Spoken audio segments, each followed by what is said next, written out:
It started out as flattening the curve.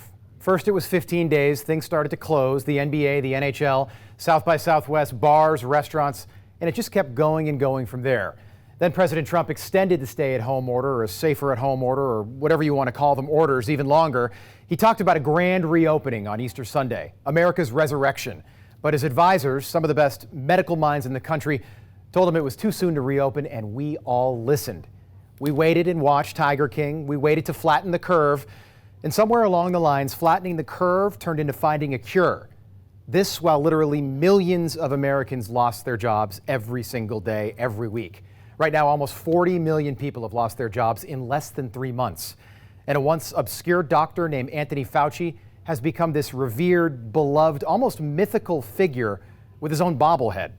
He's a doctor. Yes, he's a very smart man, but he's not infallible. Yet we treat everything he says with this almost biblical reverence. Whatever he says, we do. Remember when the CDC told us that healthy people don't have to wear masks? Now if you don't wear one, you're a pariah. In the meantime, the greatest democracy in the world has turned into a country of lemmings, falling in line. Never before in our history has a country quarantined the healthy. Think about that. And that's what we're doing right now. So where does it stop? You remember HIV? Millions of people died, there wasn't a quarantine, and we still don't have a cure 40 years later. In the 1950s, there was something called the Asian flu. Over 100,000 Americans died. There wasn't a quarantine, and many of you probably haven't heard of it. Yet we continue to do whatever these governors and mayors tell us.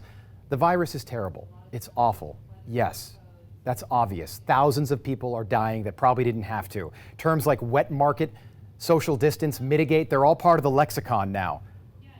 But think about it like this. If you went to a pool and you saw a sign saying swim at your own risk, no lifeguard on duty, would you swim? Most of us probably would, but if you don't know how to swim, you'd probably stay out of the water, right? That's coronavirus. If you're elderly or if you've got pre-existing conditions, you can't go in the pool, at least not right now. But I think a lot of people can, and I think they're willing to take that risk. The plan was to flatten the curve, not wait for a cure.